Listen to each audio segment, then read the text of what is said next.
It's the Smart Driving Cars podcast. Glad to be back with you. I'm Fred Fishkin, along with the faculty chair of autonomous vehicle engineering at Princeton University, Alan Kornhauser. Hi, Alan. Hey, good morning, or is it noon, or whatever, Fred?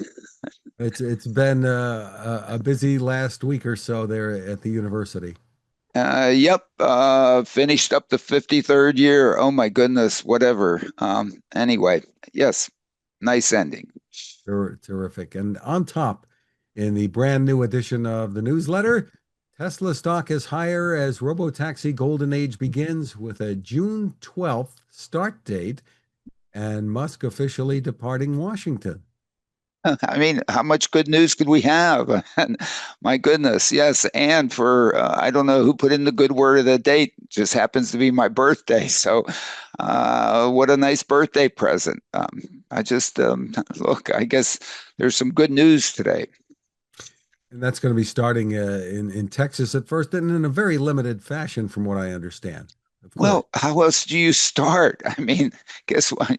What I do, run 14 New York marathons. Guess what? The first step, you got to cross the start line. One step. Everything. Does anything start big ever? Exactly. Well, it has to start that way, and apparently the stock is responding to it too. I think people like the idea of him leaving Washington as much as anything else. Well, I think so. I mean, uh, irrespective. Um, isn't there a uniform agreement that Washington's a mess? I mean, or I don't know. Is it just my view? Not. Probably Geez, goes what a difficult thing whatever. I guess in the end, it probably doesn't matter that much. Thank goodness. well, that analysis of Washington being a mess probably goes back a really long time. So I guess I guess some people have been. No comment, please. Whatever. I just try to stay out of it. Um, Inside EVs is reporting that Tesla is hiring humans to control its self-driving robotaxis. And your comment is that's not exactly news. it's not news. I mean, I can't think of any automated system that is not supervised by humans, by people. Um, these aren't autonomous things that just go out and la-di-da do whatever they think. They're told, they're commanded, they're monitored, they're watched, uh, and probably, hopefully, watched more closely than other human workers. I mean, I hope other human workers have more freedom and autonomy to do things than these things. Uh, any robo taxi operation is going to have a command no earlier than go to, with then a lot of metadata associated with what the heck it can actually do in that. Yeah, some of the trivial things, sure, you know, pick the best out of that. But who otherwise, uh, this. They're told what to do. Waymo tells those things what to do. Everybody tells them. Aurora tells them what to do. When? Not just out there by themselves, just bloody dying it. Absolutely. From CNBC, farmers are fuming over California's ban on driverless tractors and other robots. I mean,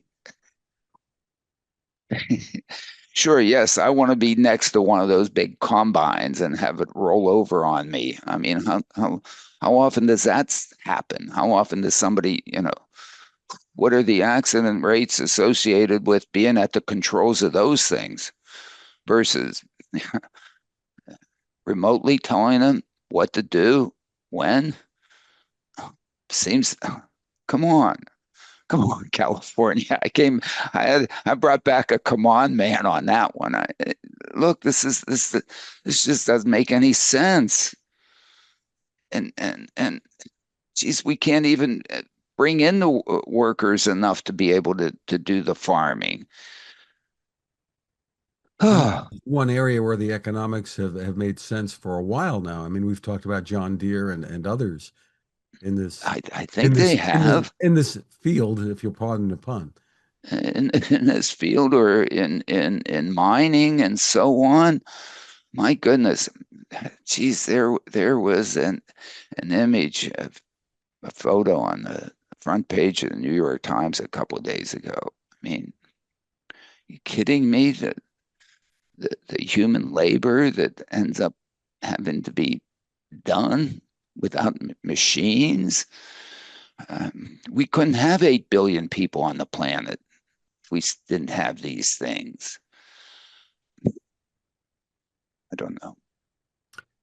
Back to Tesla for a moment. Back to Tesla. Let's get back to Tesla or From something at Tesla least Ronnie. reasonably optimistic.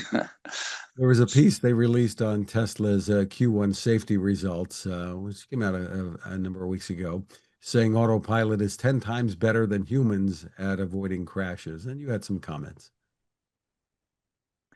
I guess, for forever, they've been putting it out. Unfortunately, they haven't allowed any of us. I've offered to do it for free. I mean, to sort of go in there and have a second look, some sort of other view on their data. They certainly have the data to be able to compute and know when autopilot or FSD or none of those are being used or not used, and have the data associated with what the rates are. Now, whether or not the numbers are comparable or not, whether or not in one situation people use autopilot in less dangerous situations and don't use it in the most dangerous situations, and therefore the numbers really aren't comparable, or however, whatever you want to do in terms of converting this into information by which you can make an informed decision about this or that, then we can, you know, uh, reduce the numbers, change the number, whatever, and converting that information. But it looks like the numbers, the data coming out are so on one side versus another that the information suggests that, my goodness, this works if in fact one is interested in stopping crashes. The automobile industry has gone through how many years of, uh, we're going to have a 5 mile an hour bumper on there so that if we bump it 5 miles an hour, it doesn't destroy things. And NHTSA has done how many crash tests of running cars into whatever to see crash survivability. But there was this wonderful commercial done by Subaru a few years ago, must be almost 10 years ago now, where, where it just shows one of these crash tests with a bunch of dummies in there, the dummies that they put in there, not human dummies. And they're all wondering whatever. And at the end, the whole thing that's the whole thing stops because of eyesight. Subaru says, wouldn't it be wonderful if these things didn't crash? So the whole objective is to not crash. That's the safety objective. Don't crash.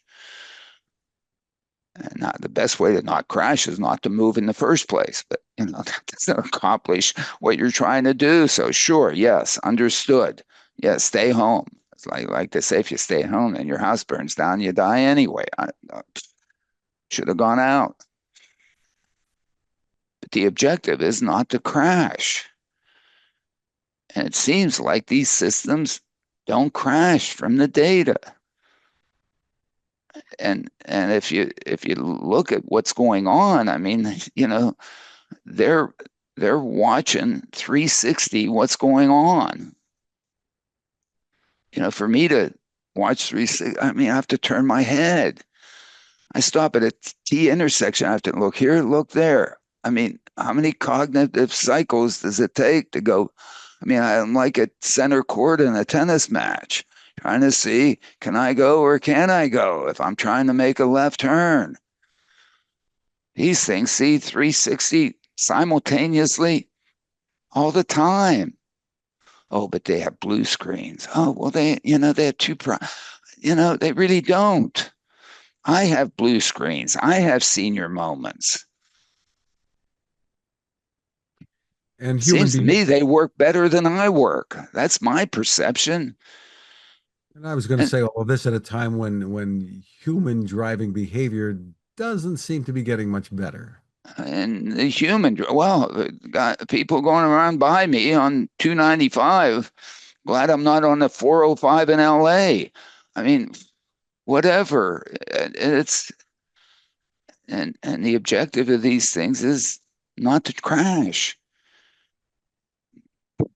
Seems like they're working, and seems like they're working better. And one wonders why NHTSA or the other folks wouldn't say, hey, instead of saying, oh, I don't know, oh my goodness, fear, what if, what if, what if?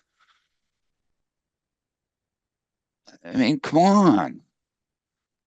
Well, everybody gets to make their call. It seems like some people, if really they're interested in safety, they'd be encouraging folks to use these things. Oh, but we'll abuse them if we use them. Okay, that discounts it somewhat. I don't know. Anyway, um, glad I'm not doing that. We're not doing this every week, Fred. Otherwise, it'd be depressing. From Electric, Aurora's CEO is putting human operators back behind the wheel in Texas. I mean, poor Chris has been thrown under the bus, under the truck. His partner says, "Oh, I don't know. Maybe he should find another partner. Let Pat Carr, remain in the 12th century. Whatever. Um, you know, seems as if certainly if no one else, Chris has been working earnestly, Talking about Chris Urmson for those who aren't. right? Well, hey, we're about to celebrate the 20th anniversary of the 2005 DARPA Grant Challenge. Hope Chris comes to Princeton. We're going to have a little party here for it. But that's 20 years he's been working diligently trying to make this stuff happen. If anybody has had the capability and the wherewithal and the tenacity to do this carefully, it's Chris. And my goodness, whatever. It's such a shame. The New York Times, meanwhile, reports driverless semi-trucks are here with little regulation and big promises. They are. But then the article starts having all the fear mongers out there talking. Oh, what if? What if the sky falls? What if a meteorite hits me on the head? I mean, look, life's a risk, and life's a risk. That's what makes life interesting in some sense. It's a good thing it's a risk in some sense. But my goodness, this is the value proposition associated with this is just enormous, and so I guess the trucking industry is going to end up being like the railroads. You got to have two people on the train. I mean, why do we have two people on trains? Maybe if there's a 200 car unit coal train, you probably want to put two people on that. But requiring two people on every train makes it you have no opportunity to do high frequency, low volume movements. No opportunity. And you should have that opportunity. You shouldn't be required to only serve things for which you can assemble 200 cars worth and chug them down the railroad track. I mean, you look at even the highest volume railroad tracks, it's a train every hour or whatever, or less than that. Why? Why is it so underutilized? Well, because you got to put two people on each thing you move down there. Okay, certainly says that the market that I can address instead of being this is chopped down to this.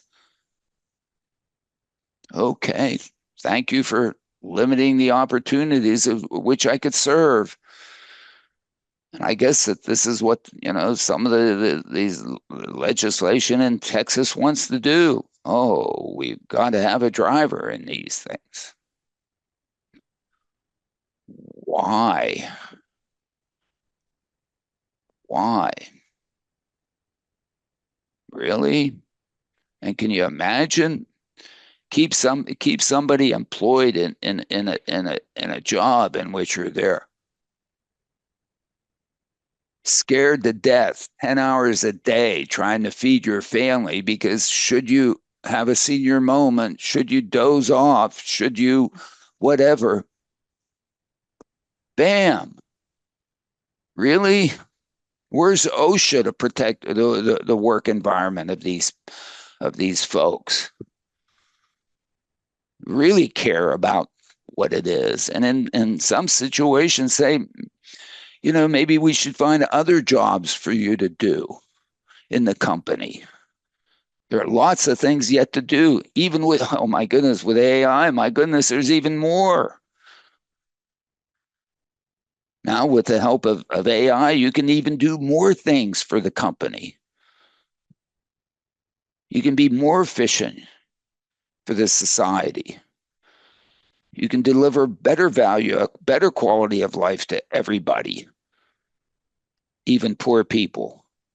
Oh my goodness. Why aren't they thinking about that? Whatever. Meanwhile, Alan, our friends at Waymo are going to start testing self-driving cars in San Antonio and Houston. I just saw a piece that just crossed a short while ago. I guess there were some protests in Santa Monica, but they always have to cope with some of that. Oh my goodness, the rich people in Santa Monica. Oh, oh, I mean, their Lamborghinis are going to have to compete with the. I can't take it. Are you kidding? Hey, for the folks that have good mobility, great. Continue to use your stuff. The real opportunity, what Michael and I put in our book, the real opportunity for driverless is to provide high quality mobility affordably. And of course, that article talks about Uber being a rideshare company. Uber's not a rideshare company. They're a ride hail company. There's no sharing going on. It's a chauffeuring. The individuals who probably don't pay for it themselves, but the best rides are those that people that write it off on the company and so on and can tip well. It's not about ride sharing. It's not about trying to take automation and really make it affordable. Geez, for reunions here last week, 2.6 miles from Princeton Junction to Princeton, $40 Uber. I mean, geez, oh my goodness. Uh, their pricing algorithm just like went whatever. Well, with all the traffic for reunions, it probably took an hour and a half. And yeah, and it took you should have taken the dinky. The dinky was a boom the do. Never mind. Just whatever. New legislation in the Senate aims to jumpstart the rollout of driverless vehicles. So, another legislative attempt here, the Autonomous Vehicle Advancement Act of 2025. Great. Geez, I don't know why we need the regulation. I guess I guess some folks are sort of looking to make sure government is going to be the responsible agent here. Um, I don't know, I don't understand why government has to be the responsible agent. Maybe, in case of really drastic, catastrophic something happening, which one can't even imagine the catastrophic happening, any more catastrophic than any of the catastrophics that happen right now. I guess we'll talk a little bit about insurance in a minute that basically will let us sort of deal with that. But, you know, Right. Warren um, Buffett, who I guess I don't he's retiring or has retired, but he had purchased Geico, right? So yeah, he was yeah. asked if self-driving cars will shift insurance to product liability. I guess the comment was no question it's going to change dramatically.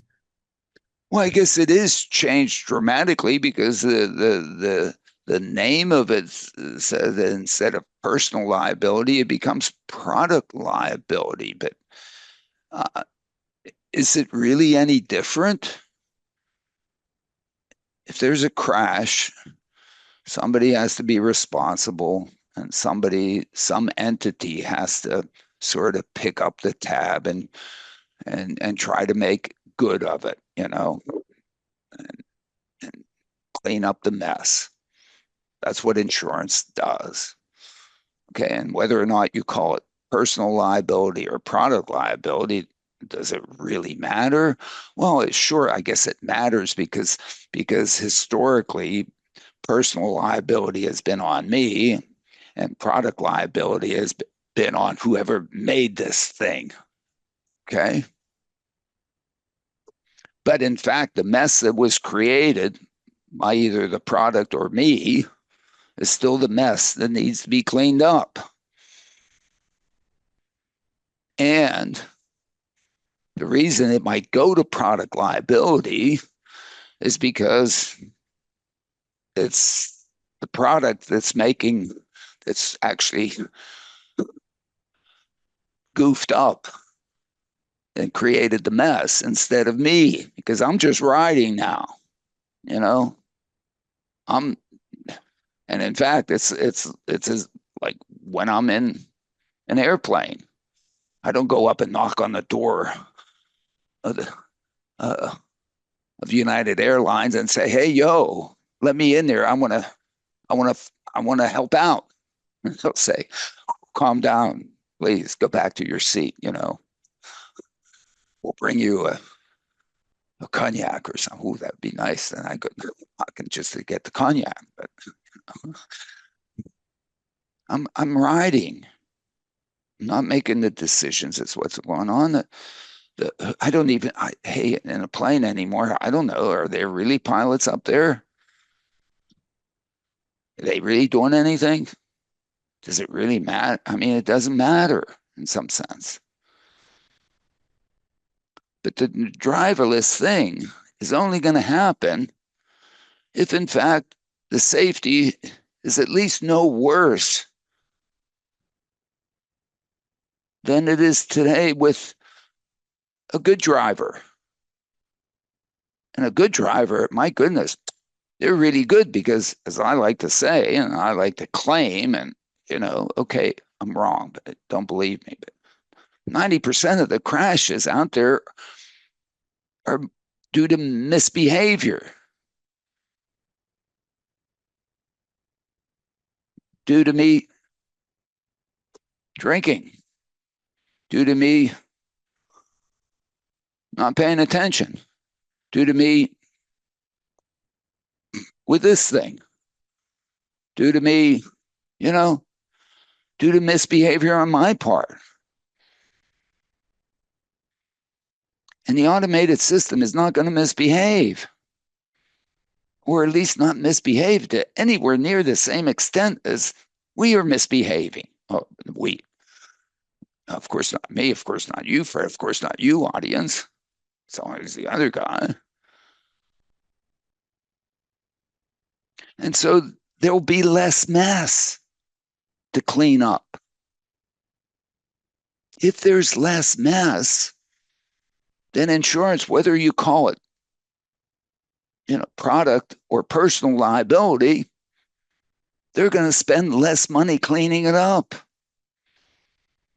Even if they put the same whatever profit on top of it, every insurance agent insurance companies have loss that is always greater than 100, which implies they're losing money because loss supposedly is their bottom line. I don't know. I don't understand they do. But I've never seen an insurance agent that isn't impeccably dressed, nails done, perfect, so they're doing just fine, thank you. And I'm sure Warren Buffett has done just fine, thank you, with Geico. Otherwise, he wouldn't own it. And that's fine. That's great. Let him continue to have that peace. But the cleanup piece has gone from this big to this big, irrespective of what we call it. So maybe in a driverless world, if I buy a driverless car, I don't no longer go to Geico and get personal insurance. I go to my dealer, and on top of whatever they've put in terms of the charge for my car is now the liability insurance. But when I add that liability insurance to the cost of the car, compared to the cost of the car with my personal insurance that I do now, since there's less mess, that should be less. I should be a happy camper, whether I buy this or that. That's the change that's going to occur. And so instead of Geico basically trying to sell me insurance, Geico might just be in the dealership and puts it on the top of my lease payment or whatever, or my front end cost. But because the mess is less, that should be less. And we should all be happy campers. And Washington should be happy, and Koopman should be happy, and everybody should be happy, I think. And insurance could actually solve the problem. Now, of course, am I going to want to buy a car that I don't drive? I don't know. Ooh, I can still say to my neighbors, look at me. Therefore, I guess that's why I do it. Or do I go out and say, my goodness, there are going to be companies out there that will be able to deliver rides with these things that are just as good as the ride that I can give myself out of this thing, for which I have no input except sit there and in the comfort of the whatever and enjoy the ride. And of course, if they're doing it, they should probably be able to deliver it much more efficiently than I can deliver it for myself. So, except for putting one up here in the mantle instead of the choo-choo, I can now put my, driverless Lamborghini up there or something. I don't know. I guess I thought maybe I would end up living long enough to be able to see it, but I guess I may not be able to live long enough to see that. So, but I guess it's coming. I don't know. Whatever. Well, Alan, the students that you've had will certainly be seeing a lot, and you have some write-ups on the work done by some of them, senior thesis work highlighted in the newsletter. Yeah, I put them in there simply because they did some really nice work. You know, one student basically sort of took what she learned in my class and applied it to Pompeii and and the archaeology in Pompeii, trying to determine where location-wise would various activities be in Pompeii, given that most of the activity that Pompeii prior to its demise was by walking.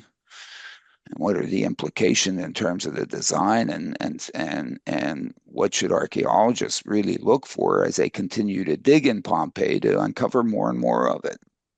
What should they be expecting? Which was kind of really neat thesis.